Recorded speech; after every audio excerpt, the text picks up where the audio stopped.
नमस्कार, बहुत स्वागत है आप सभी का। मैं हूं आपके साथ नैना यादव, लेकर हाजिर हूं हमारा खास शो। आतंकियों के बिना पाकिस्तान का अब कोई वजूद नहीं बचा है। हर देश में बॉर्डर पर सेना तैनात रहती है, लेकिन पाकिस्तान इकलौता ऐसा देश है जहां पर सीमा के पास में आतंकी ट्रेनिंग कैंप है। जी हां, जो वक्त पड़ने पर पाकिस्तान सेना की रहनुमाई में पड़ोसी देशों में आतंकी हमलों को अंजाम देता है। भारत बार बार इस साजिश को बेनकाब करता रहा है और पाकिस्तान हर बार इसे झुठलाता रहा है। लेकिन आप समझिए, पाकिस्तान का एक और पड़ोसी मुल्क है अफगानिस्तान, जिसके साथ में उसका तनाव चल रहा है। अब तालिबान ने भी ये बड़ा दावा कर दिया है कि वहां पर भी पाकिस्तानी आतंकी तबाही का पैगाम लेकर पहुंचा था, लेकिन उसे पकड़ा जा चुका है। और जो उसने खुलासा किया इसके बाद, वो वाकई में बहुत चौंकाने वाला है। पूरी दुनिया के सामने एक बार फिर से पाकिस्तान को एक्सपोज कर रख दिया है। आतंकियों के सहारे पाक न सिर्फ अफगान को तबाह करने का इरादा रखता है, बल्कि भारत में भी अशांति फैलाना चाहता है। बार बार पिटने के साथ में वो सुधरने वाला नहीं है, और यही तो पाकिस्तान की खासियत है कहा जाए। और ये तो कुछ भी नहीं, लश्कर को पाक ने जिम्मेदारी तक सौंपी। जानकारी ये भी सामने आई कि आतंकी हाफिज सईद एक खतरनाक प्लान को तैयार कर रहा है। अब लाहौर में आने वाले वक्त में एक बड़ी रैली लश्कर तैयबा करने वाला था। जानकारी ये सामने आई थी कि 2 नवंबर को पाकिस्तान सरकार की नाक के नीचे, पाकिस्तान सेना की नाक के नीचे, या ये कहा जाए उनके समर्थन के साथ में एक बड़ी रैली होने वाली है। और ये रैली हाफिज सईद की पूरी प्लान रैली थी। हाफिज सईद का बेटा इसे लीड कर रहा था, लेकिन जैसे ही ये खबर अंतर्राष्ट्रीय पटल पर आई, चर्चा का विषय बनी, उसके बाद में ये रैली रद्द कर दी गई, ऐसा तमाम रिपोर्ट्स दावा करती हैं। समझिए लेकिन इस रैली का उद्देश्य और इस रैली में क्या प्लानिंग की जा रही थी। हाफिज सईद अंतर्राष्ट्रीय आतंकी इस पूरी रैली की खतरनाक प्लानिंग कर रहा था। सारा ध्यान प्रशिक्षण कैंप, लॉन्चिंग पैड पर जो है प्रशिक्षण कैंप, लॉन्चिंग पैड में आतंकी ट्रेनिंग, बम बनाने और फोड़ने से जुड़ी ट्रेनिंग, केपीके में कई ट्रेनिंग कैंपों का स्थानांतरण, बर्फबारी से पहले बड़ी घुसपैठ की तैयारी इस रूप में की जा रही थी। इतना ही नहीं, बल्कि 120 से 150 आतंकियों की घुसपैठ की तैयारी भी लगातार की जा रही है। बर्फबारी से घुसपैठ के रास्ते हम बंद हो जाएंगे, हम ये सभी जानते हैं। और इसका कहीं ना कहीं ये कहा जाए कि इसका नुकसान भी होता है। और उस बर्फबारी से पहले ही घुसपैठ कराने की बड़ी तैयारी यहां पर करता हुआ हाफिज सईद नजर आने वाला है और बड़ी साजिशें रच रहा है। पाकिस्तान उसको घर में बैठाए रखा है और एक तरफ कहता है कि वो तो सलाखों में है, लेकिन कई बार हमने उसे खुली रैलियों में देखा और उसके जो संदेश हैं वो बड़ी रैलियों में सुनाए जाते हैं, बड़ी रैलियों में पढ़े जाते हैं। और इस भी रैली में कुछ ऐसा ही होने वाला था, लेकिन जब चारों तरफ से पाकिस्तान की सेना और सरकार घिरती नजर आई, तो आनन फानन में लश्कर तैयबा की इस रैली को कहा जा रहा है कि अब ये रद्द कर दी गई है। लेकिन ये तमाम बड़े खुलासे और तमाम बड़ी बातें, तालिबान में पकड़े गए एक आतंकी जो कि पाकिस्तान की तरफ से ट्रेंड था, पाकिस्तान की तरफ से भेजा गया था, उसने खुलासे किए। और यही वो आतंकी है जिसने अपने पूरे कबूलनामे में कई बड़ी बातें कही। इसीलिए पूछता है इंडिया, आईएसआई आतंकी बोला कि पाकिस्तान ही है आतंक का असली आका। अफगान में पोल खुल चुकी है, पाक की आतंक फैक्ट्री आखिर कब तक चलेगी, ये बड़ा सवाल है। सवाल ये भी, क्या पाकिस्तान आतंकियों का पालक पोषक बन चुका है? और यही सवाल है लोगों के जहन में, जो पिछले कई दशकों से लगातार बड़ी तस्वीरें नजर आती रही है, लेकिन पाकिस्तान खुद को विक्टिम कहता है। अब जब लोगों ने बार बार यही कहा कि भाई जब सांप पाला है तो वो डसेगा ही। करेंगे चर्चा। मेरे साथ में खास मेहमानों का जो पैनल है वो मेरे साथ में जुड़ रहे हैं, मैं आपको उनसे मिलवाती हूं। और पाकिस्तान से ही हमारे साथ पाकिस्तान इकोनॉमिक फोरम के हुमायूं इकबाल शमी जो है वो जुड़ चुके हैं, और रिटायर्ड ब्रिगेडियर शरदेंदु हमारे साथ में जुड़ रहे हैं रक्षा विशेषज्ञ के तौर पर। Retired major doctor Ali Shah रक्षा विशेषज्ञ के तौर पर हमारे साथ में जुड़े हैं। मुकीम अहमद पाकिस्तान से पत्रकार हमारे साथ में जुड़ रहे हैं। आप सभी का बहुत बहुत स्वागत है। जल्दी पाकिस्तान के इकोनॉमिक फोरम के अध्यक्ष भी हमारे साथ में कनेक्ट होंगे। लेकिन कई बड़ी बातें इस दौरान कही गई है। मैं चाहूंगी कि इस पूरी चर्चा की शुरुआत मुकीम अहमद मैं आप ही से करूं, फिर मैं उसके बाद में शरदेंदु जी और अली शाह का रुख करूं। जरा बताइए कि ये जो पूरा वीडियो सामने आया है, ये इसको किस रूप में देखा जाए? उसने बड़े खुलासे किए हैं, उसने कहा है कि पाकिस्तान ही एक तरह से ट्रेन करता रहा है आतंकियों को। आईएसआई के मॉड्यूल का खुलासा हो रहा है एक बार फिर। देखिए जी, ये कोई ऑथेंटिक या सर्टिफाइड चीज नहीं है जिसे आप कोट कर रही हैं या जिसे आप दिखा रहे हैं। Who is he? Is just a young lead who is just saying something. देखिए, जब तक कोई क्रेडिबल आदमी या कोई क्रेडिबल पोजीशन का आदमी बात ना करे, ऐसे आप किसी को भी उठा के इतने बड़े प्लेटफॉर्म पे डिस्कस नहीं करते। लेकिन ये आपकी चॉइस है कि आप ये चाहते हैं कि बस किसी भी तरीके से पाकिस्तान को आप मलाइन कर लें, उस पर एलिगेशन लगा लें या कोई भी फैब्रिकेटेड ऑडियो या वीडियो चला दें और दैट्स इट, आपका काम हो जाएगा और तालियां भी बज जाएंगी, आप वायरल भी हो जाएंगी और आपको पॉपुलैरिटी भी मिल जाएगी। आपके पास तो यही एक चीज़ है कि पाकिस्तान को कैसे टारगेट करना है। और ये बड़ी सरप्राइजिंग बात है कि उसमें जर्नलिज्म में जो असूल, ज़ाब्ते, रूल, रेगुलेशंस या कोई प्रिंसिपल फॉलो होते हैं, आप लोग उसको भी भूल चुके हैं और कोई भी चीज़ पकड़ के ना अहमद आपने पता है प्रोग्राम क्या हो कर देना। जाता है, मुकीम अहमद, पता है क्या हो जाता है कि आप मुझे जर्नलिज्म का पाठ पढ़ाने लग जाते हैं, लेकिन एथिक्स की आप जब बात करते हैं वो भी पाकिस्तान के किसी व्यक्ति से, तो ये बात ना मुझे बहुत हैरान कर देती है। आप लोग इंसानियत को समझते नहीं, आप मुझे जर्नलिज्म का पाठ पढ़ा रहे हैं। आप पॉपुलैरिटी की बात करते हैं, तो ये मैं आपको बताती चलूँ, भगवान की ये कहा जाए कृपा से पाकिस्तान के माध्यम से तो किसी चीज की पॉपुलैरिटी या फिर किसी और चीज में आगे बढ़ने की जरूरत कभी नहीं पड़ सकती। मैं रुक करना चाहूंगी जल्दी से शरदेंदु जी का। शरदेंदु जी, वैसे ये तो एक्सपेक्टेड था, कोई भी बात हो, कोई भी आरोप हो, पाकिस्तान ने कभी उसको एक्सेप्ट किया नहीं, और तो फिर आखिर ये जब ट्रेनिंग की बात हो, बड़े खुलासे हो, उसको भी एक्सेप्ट कैसे कर सकते हैं? क्योंकि यहाँ पर तो सीधे एक्सपोज हो रहे हैं। तालिबान में पकड़ा गया ये जो आतंकी है, उसने तमाम बड़ी बातें कही, और भी बहुत सी बातें मुकीम अहमद मैं आगे आपको बताऊंगी, सिर्फ एक ही व्यक्ति नहीं है जी। देखिए, तमाम तरीके के, चाहे पाकिस्तान की गवर्नमेंट हो, चाहे पाकिस्तान के सियासतदार हो, चाहे पाकिस्तान के जर्नलिस्ट हो, या कोई भी वहां का इंटेलेक्चुअल क्लास का व्यक्ति जो पाकिस्तान में रह रहा, वो इस चीज को नहीं मानेगा। उनको कहीं ना कहीं अपने शासन तंत्र से डर लगा रहता है, कहीं ना कहीं उनको लगता है कि अल्टीमेटली उनको उसी इलाके में वापस जाना पड़ेगा, क्या उनका फ्यूचर होगा, तमाम बातें उनके दिमाग में, जहन में चलती रहती हैं, लिहाजा वो डिनायल मोड पे रहते हैं। लेकिन आप किसी पाकिस्तान से किसी थर्ड वर्ल्ड पे या दुबई में या कहीं ऐसी जगह मिले, न्यूट्रल जगह पे, तो आपको पता लगेगा कि वो सारी चीजें, सारी सच्चाई को कबूल करता है और काफी अच्छे तरीके से ऑब्जेक्टिव असेसमेंट करता है अपने देश की वस्तु स्थिति का। तो मैं इनकी परेशानियां, इनकी मजबूरियां समझता हूं, लेकिन जो भी आप, अगर आप टेररिज्म के खिलाफ एक अपना स्टैंड लेते हैं, तो आपको इन तमाम तरीके के जो सबूत है उसको मद्देनजर रखना पड़ेगा। आपको एक उसके अगेंस्ट जाके काम करना पड़ेगा, जिससे कि आप अपने देश से टेररिज्म का खात्मा कर सके और अपने यहाँ शांतिपूर्ण व्यवस्था स्थापित कर सके।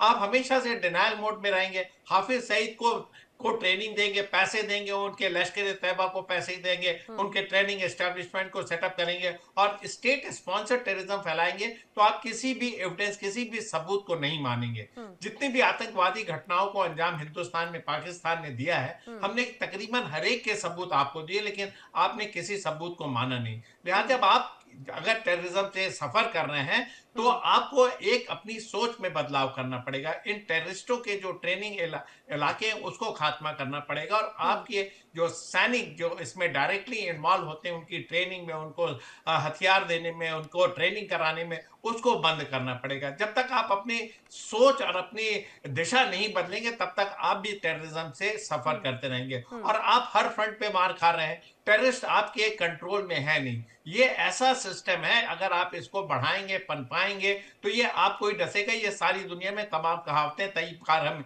इस पे डिबेट भी कर चुके हैं, लेकिन सबसे बड़ी बात ये होती कि पाकिस्तान इसको एक्नॉलेज नहीं करता। वो सफर तो कर रहा है, वही चीज अमेरिका बोलेगा, चाइना बोलेगा या यूरोपियन नेशन बोलेंगे तो आप मान जाओगे, यही चीज सऊदी अरेबिया बोलेगा, मिडिल ईस्ट की कंट्री बोलेंगे तो आप मान जाओगे। आप टेम्परेरली उस चीज को एग्री करते हो, लेकिन आपकी जो फितरत है वो नहीं बदलती। इसकी वजह से यहाँ पे आपके यहाँ प्रॉब्लम है। इसी वजह से आप हिंदुस्तान के तमाम इलाकों में टेररिस्ट एक्ट करते हैं। आज की डेट में ऑपरेशन सिंदूर के बाद जब हमने बोला कि कोई एक्ट ऑफ टेरर को हम वॉर मानेंगे, तब से आप थोड़ा से संभले हैं, नहीं तो आप तमाम इस तरीके के ऐसे वो पैदा करते हैं, सिचुएशन पैदा करते हैं कि ये आपके पूरे विश्व में लोग आपको कंडेम करते हैं, आपकी लेकिन जो उस बात साख को है वो मानेंगे कम नहीं। होती दिक्कत जाती ये है सर, दिक्कत ये है कि अभी पूरा इकबालिया बयान एक तरह से आया है आईएसआई के आतंकी की तरफ से। वो पाकिस्तान का नागरिक है और उसको बाकायदा ट्रेन किया गया पाकिस्तान अफगानिस्तान बॉर्डर के पास में कैंपों में, और कैसे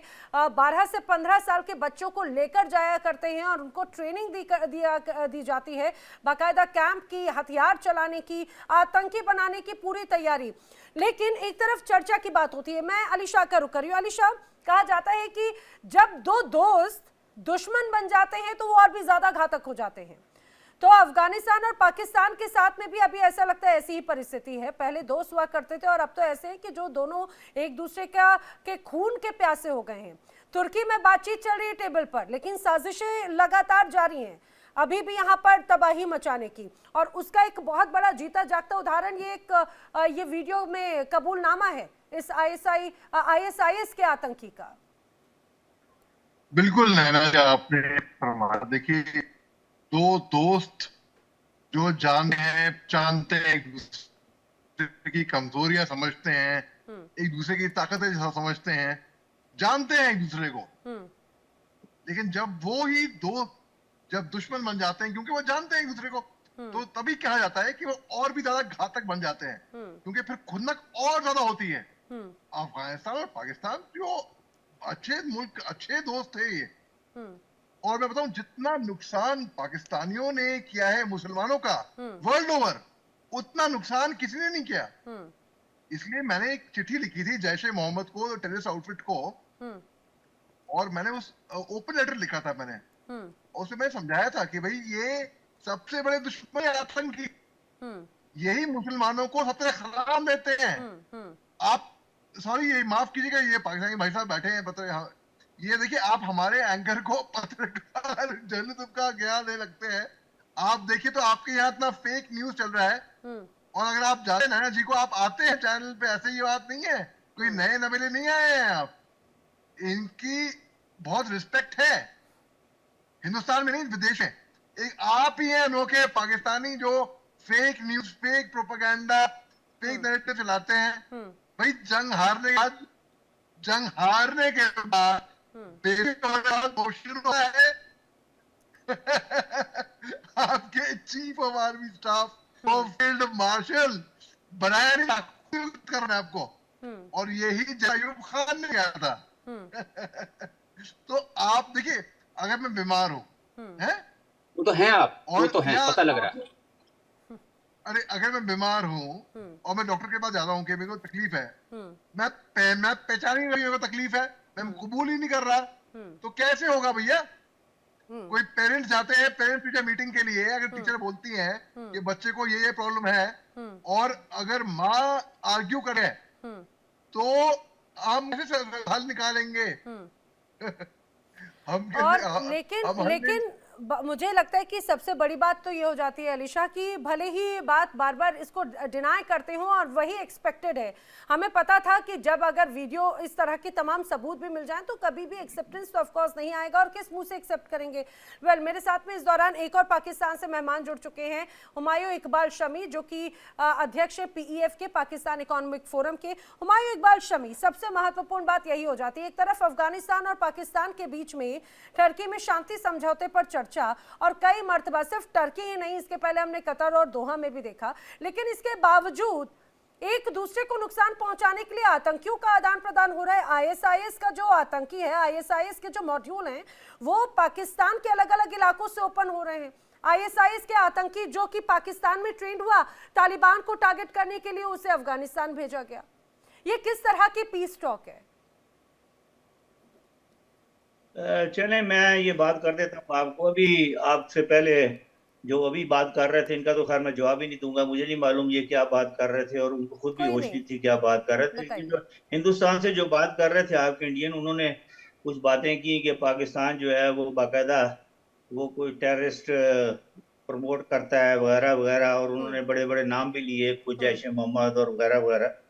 अब मसला ये है कि ये जो आपका पाकिस्तान तो वो मुल्क है कि जिसने यूएन के फोरम पे खड़े होकर जंग से पहले भी ये बात करी कि ये जो पहलगाम विच इस वाक़े को बना के आप बना रहे हैं इसकी इंटरनेशनल इंक्वायरी कराने, लेकिन शर्त ये रखी कि बलूचिस्तान में जो हिंदुस्तान राह करा रही है उसको भी साथ जोड़ें कि जाफर एक्सप्रेस के हमले में कौन कौन साथी था।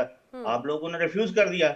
मैंने ये सुनी, मैंने आज जयशंकर साहब गए वेस्ट जर्मनी में और वहां पर यूरोपियन यूनियन को जाके वहां पर एड्रेस किया। उन्होंने कहा हम पूरी दुनिया के लिए लड़ रहे हैं, पूरी दुनिया की हम टेररिज्म से वो कर रहे हैं, हमने तो इसलिए जंग की थी। और मैंने वहीं पर सुना कि जर्मन के वजीर आजम ने कहा कि हम आपकी किसी भी ऐसे स्टेप की जो कि बगैर तफ्तीश के होगा, जो बगैर किसी सबूत के होगा, हम हमायत नहीं कर सकते। वहीं उनके सामने ये बात कही और ये कहीं वीडियो पे भी चल रही थी, मैंने क्योंकि यूट्यूब पर देखी थी। अब ये हालात ये हैं कि यूएन की जो टेररिस्ट एंटी टेररिज्म फोर्स है पाकिस्तान को इलेक्ट किया है 191 कंट्रीज ने उसके लिए एज अ चेयरमैनशिप के लिए। इसके बावजूद कि हिंदुस्तान ने मुखालफत की, पूरी दुनिया, इसका मतलब है कोई दुनिया का क्लास का जो सबसे नॉटी बच्चा होता है ना उसी को मॉनिटर बना दो ताकि उसी के ऊपर जिम्मेदारी हो जाए। ये अपनी काबिलियत से थोड़ी मिलाई तो रोटेशन में आता है, हर एक कंट्री का नंबर पड़ता है। आपका भी नंबर पड़ गया, इसमें कौन सी बहुत बड़ी तीर मान लिया है? आप परमानेंट मेंबर हो गए क्या? किसी देश ने बोला कि आप यूनाइटेड नेशन सिक्योरिटी काउंसिल के परमानेंट मेंबर बन जाएंगे? ये बाई रोटेशन, इसमें कौन सा आपने तीर मान लिया? जिसका रोटेशन आएगा छोटे बड़े कंट्री का वो बन जाता है। इसमें कोई आपकी काबिलियत नहीं है। ये अपने इस क्रेडिट मत लीजिए इस चीज का। जो चीजें बाई रोटेशन होती है उसको बाई रोटेशन की तरह एग्री करिए। ये आपका इंटेलेक्ट बोलता है कि आपको पता नहीं किसने अपॉइंट किया। इतना बड़ा कंट्री नहीं है अभी आप सिक्योरिटी काउंसिल के परमानेंट मेंबर नहीं है। मैंने सिक्योरिटी काउंसिल की बात नहीं की है। पहले तो ये है कि सिक्योरिटी काउंसिल की बात नहीं की है, मैंने उस कमीशन की बात की है जो टेररिज्म की वो उनकी एक कमेटी है या कोई उनकी है। तो वही नॉन परमानेंट मेंबर के ही एक बनता है, एक कंट्री बनता है जो 15 सदस्य है यूनाइटेड नेशन के, उसी में से एक बनता है। अपनी नॉलेज तो ठीक कर लो। ऐसे उल्टे सीधे बयान आप आके दोगे चैनल पे तो ठीक नहीं है। नहीं, आपका यही तो मसला है कि आपने जवाब नहीं सुना, आपने अपने खिलाफ को जवाब भी सुना। अरे हुमायूं इकबाल शमी, आपने पूरी बात जो आपने कही मिसफैक्ट कहे वो भी हमने आपको सुना, लेकिन उसके बाद में दुरुस्त तो करेंगे ना, कंफ्यूजन तो ठीक करेंगे। काउंसिल की बात नहीं की है मैंने उस ऑर्गेनाइजेशन। अच्छा, मुझे एक बात तो बता दो, मेरे सवाल का तो जवाब दे दो हुमायूं इकबाल शमी। मैं यही तो सवाल पूछ रही हूँ, ये कैसा पीस टॉक है? एक तरफ दोहा, कतर और टर्की में बातचीत होती है, दूसरी तरफ आतंकी भेज देते हैं। आपने पाकिस्तान को टेररिज्म के साथ क्या जोड़ने की कोशिश की? मैंने कहा दुनिया के, अरे मैंने कहा जोड़ने की कोशिश की? पाकिस्तान का तो चोली दामन का हिस्सा बन गया, उसे ठीक तक करने की कोशिश नहीं कर रहे। आत्मा में बस चुका है अब तो, ऐसा लगता है पाकिस्तान में आतंकी और आतंकियों में पाकिस्तान। 190 कंट्रीज ने आपके मौक़िफ़ को बाई नहीं किया, बल्कि उन्होंने कहा पाकिस्तान जो है वो ठीक है, इतना सही है कि इसको तो एंटी टेररिज्म फोर्स का हम वो सरबराह बनाते हैं, चेयरमैन बनाया उसको। वाह वाह वाह, क्या बात करेंगे? अच्छा शरदेंदु जी, जो क्लास का सबसे शरारती बच्चा है उसको लगाम दे दो कि वो पूरी क्लास को शांत करेगा, नहीं होगा तो उसकी जिम्मेदारी है। शरदेंदु जी, मैं क्या अब बात का जवाब सुनना जरा फैक्ट पे बात कीजिएगा। ये तो ऐसे मिसफैक्ट्स के साथ में चर्चा करेंगे। हिंदुस्तान के पूरे 140 करोड़ लोग हंस रहे हैं, इसलिए मैं आपके ज्ञान और आपकी जो नॉलेज है उसको पे कमेंट नहीं करूंगा, लेकिन आपको जो पढ़ाया जाता है, जिस तरीके के माहौल में आप हैं, आप ऐसे स्टेटमेंट दे सकते हैं क्योंकि आपको वहां सरवाइव करना है। लेकिन यही पाकिस्तानियों से जब आप विदेशी धरती पे मिलते हैं, बात करते हैं, तो वो अलग तरीके की रूपरेखा, नए अधिक तरीके की बात करते हैं, ऐसा मैं मानता हूं। मैंने बहुत सारे पाकिस्तानियों से बहुत जगह पे डिटेल में इंटरेक्ट किया हुआ, मैं अपने पर्सनल एक्सपीरियंस से बता रहा हूं। और साथ में इसमें कोई, हम जब बात करते हैं तो बिल्कुल बराबरी से बात करते हैं, तो जो हमारी वस्तु स्थिति उसका हमें सही आकलन होता है। और सही आकलन यह है कि हमेशा से जब भी आप टेररिज्म की बात करते हैं तो पूरे विश्व का नजरिया एक होने की जरूरत है। इसको हिंदुस्तान मानता है, पाकिस्तान इस चीज को नकारता है, इसीलिए वो आज की डेट में टेररिज्म और अपने ही टीटीपी से और तालिबान, जिसको उन्होंने एक समय बहुत बढ़ाया और वो अपना ही अंग मानते हैं, उसके हाथों सफर कर रहा है। क्योंकि आप अपने नागरिकों की नहीं सुनते, आप अपने नागरिकों के हक हकूक देना नहीं चाहते, इसलिए आपके यहाँ सफरिंग है। आपकी जो पॉलिसी में डिफरेंस है, आप यहाँ आपके जो चारों प्रोविंस में जितनी डिस्पैरिटी है, इसकी वजह से पाकिस्तान आज की डेट में चल रहा है। आपके सियासतदारों की गड़बड़ी है, आपके जो रूलिंग क्लास, जो आर्मी है, वो अलग पैटर्न पे अलग तरीके से काम करती है और अपने ही लोगों के ऊपर एयर स्ट्राइक करती है। जब इतनी ज्यादा डिस्प्रपोर्शनेट फोर्सेस का आप इस्तेमाल करेंगे तो तमाम तरीके की जब डिस्पैरिटी होगी तो आपके यहाँ अलगाववाद फैलेगा। इस चीज को आप समझिए। आप इसके रूट कॉज में नहीं जाते हैं, आप उनको टॉक टेबल पे नहीं बुलाते, आप उनसे बातचीत नहीं करना चाहते हैं, आप उनको थोड़ी लिबर्टी और उनके हकूक देना नहीं चाहते।